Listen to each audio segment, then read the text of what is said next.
Now, it's a debate that has been in the public domain, the umeme contract with government. That, of course, was a point of discussion in caucus and also in cabinet that came up in parliament. Tonight on Newsnight, we take a critical look at what cabinet, parliament and caucus said about the umeme contract. That on Newsnight.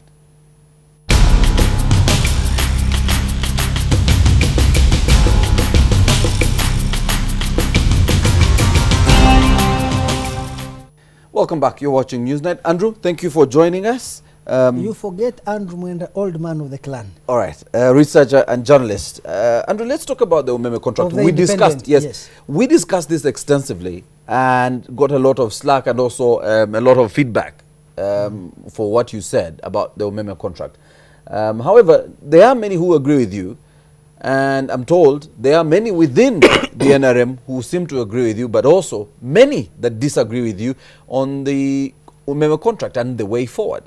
In your view, and I know you've been talking to people inside the opposition and also in the government and in the caucus itself, the NRM, what are they actually saying? What is the gut feeling about the contract? Let me put it this way, yes. Maurice. First of all, sometimes I am afraid to sound intellectually arrogant. So, and you normally do? Yes, because I want to say that people who oppose the umeme contract largely are poorly informed.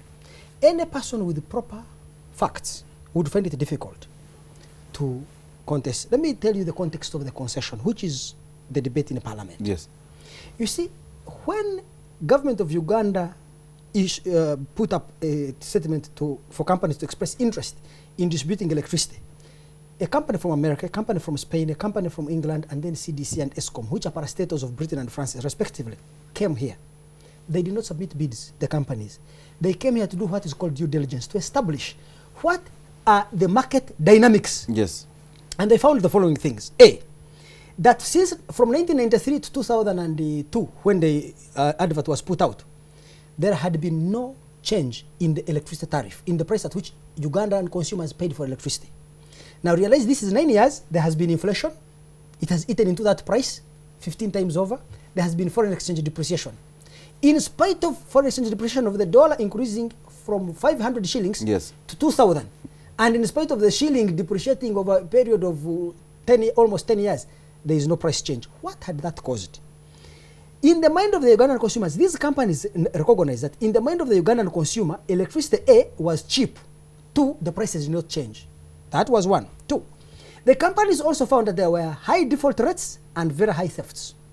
People were making illegal connections, and many who could not pay were not being taken to task. So a culture that you can get away with the impunity of consuming electricity either illegally or consuming it and not paying had consolidated in the social consciousness of the Ugandan mind, of the Ugandan consumer. 3, they also found the network had not been refurbished for almost 30 years, since 1971. And therefore, it was moribund. Then, but 4, the other problem was that the government had set up a regulator called ERA. But one time ERA had tried in 2002 to increase electricity, and the government had intervened and stopped them. Yes. 3, they had also found that because of all this accumulated, an accumulated culture of not paying highly for electricity, each time you tried to increase the tariff, people went into the streets, led by Pastor Martin Semper, and demonstrated.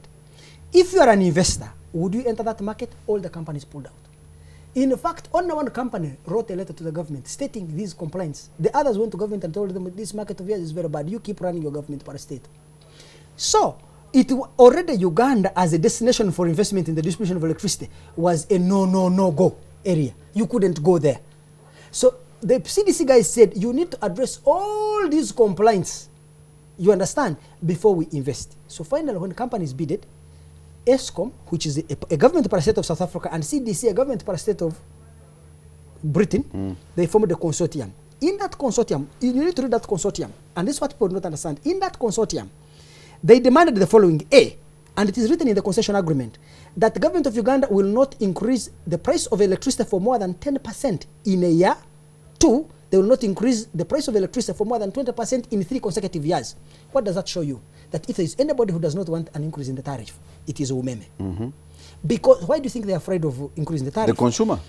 Well, one, the protests from consumers. The consumers default, and others retreat into illegal connections. Yes. That was 1. 2,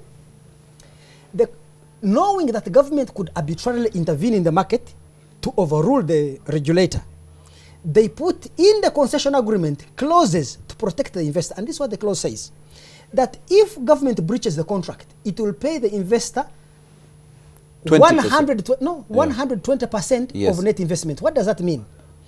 Net investment refers to your total investment minus the cost of inventory change, otherwise called depreciation. Yes. So in other words, the government would refund the investor's investment, net investment, plus a 20% cost, which is called opportunity cost, or business opportunity foregone when I brought my money into Uganda. On the other side, if Umeme breached the agreement, it would be forced, government would pay it only 80% of net investment. In other words, it would lose 20% of its net investment. So it was equally balanced. But three, it was the Umeme guy said, we don't trust this market, we will just do a trial run of 18 months. If in 18 months we believe that you are behaving yourself, we will sign a longer concession agreement of 7 years. Within 15 months of Umeme coming here, electricity production at the lake went down by 50%. Yes. Government imported generators. But while they were selling electricity at 230 shillings per unit, the generators were selling electricity for 1,000 shillings per unit. So government said, how do we manage this cost? Between November 2005 to November 2006, the government of Uganda increased the electricity tariff by 98%. By what? 98. What was the concession saying? 10%. 10% in a year. They did it by 98. That was breach of contract. Of the contract. Umeme could have pulled out and done all these things that have been accused of. It did not.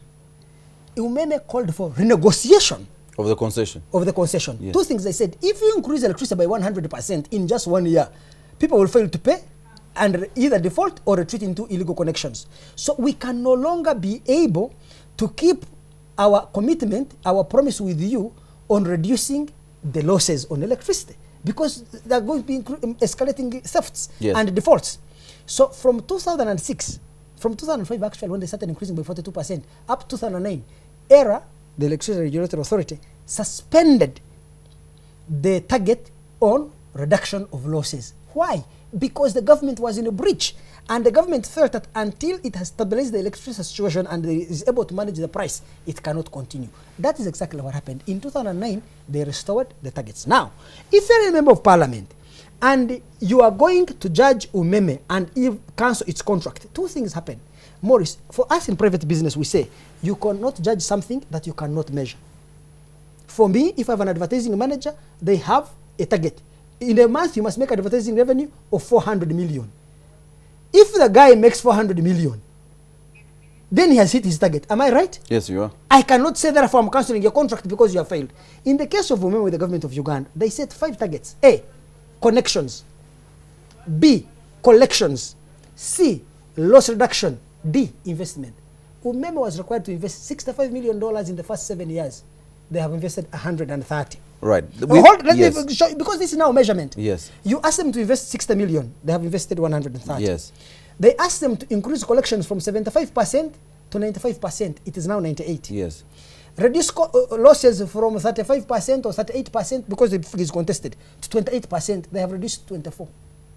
Then increase connections by 60,000 new connections in 7 years. They have done 220. All right. Let me ask Maurice, as a reasonable person, yes, why are you cancelling the concession? You gave me terms. I have met and exceeded all of them. Why? Finally, and because you've answered almost all the questions, is the question on loss, and that's why the president walked out, I'm told, of cabinet, that the people at the ministry in the energy department inflated the loss, the percentage of loss. And that is where we actually, the contestation is based on the losses. You have said 35 to 38. Let me 38, tell you this. it could be 38, it could be 35. And when he went to Korea, Korea said, no one goes beyond 4% loss. Even that 4% is high. That is not true. First of all, I'm giving you the figures. Yes. The production, transmission, and distribution losses in Kenya. Yes. Have been 17%, they are growing to 21%. Yes. In Rwanda, they are 22%. Yes. In Tanzania, they are 25%. So in Burundi, 27%. How could ours have been so bad? Ours were so high because under His Greatness, President Yoweri Museveni, the management of public institutions is very poor. President Yoweri Museveni runs over a public sector that is characterized by gross incompetence, corruption, apathy, foot dragging, indifference, and lack of patriotism. That is the system he runs. So that accounted for the increase in loss to 38? Exactly. Collections were 75%. Losses were 38%. Do you understand? Do you believe that figure, 38%? Do you know why I believe it? Yes. At the time UDCL started negotiating with Umeme, the loss, you know, the negotiations lasted 3 years. Yes. The loss was actually 35%. But let me ask you, Maurice, what happens when you're going to sell a company? There's something called asset stripping. Yes. Me, I'm an employee yes. of Uganda Electricity Distribution Company. Then I hear the company is being sold. I'm not sure whether I will have my job tomorrow. Do you understand? Do I show up to work? So asset stripping does not refer that, okay, it may refer to workers coming and stealing company property. Yes. But the worst form of asset stripping is because of uncertainty coming with a sale. Many workers reduce productive effort. So the collector is no longer collecting money. The MD is also finalizing his exit. People cannot meet targets. So in that negotiation window, the last 1 year of negotiating, when people knew that somebody else was coming to take over the company and there was uncertainty among employees, there was asset stripping in the form of them withholding their productive effort, their energy, their rigor to pursue their goals. So electricity losses escalated. So you believe the figure 38? I believe it. By the way, Umeme even said it reached 40% when they just entered. Now, a new company, you enter, everyone is expecting it to be fired. Men are expecting it to be fired. When you enter, people are also not working. So as Umeme entered, electricity losses increased to around about 40 until the company stabilizes. Now, anyone who knows yes. about the transfer of assets of companies and yes. the sale of companies yes. knows of asset stripping. This will not be a shock. All right. Thank you. It only shocks our parliamentarians because they're not informed. Thank you very much, Adrew Mwenda. And that was Newsnight.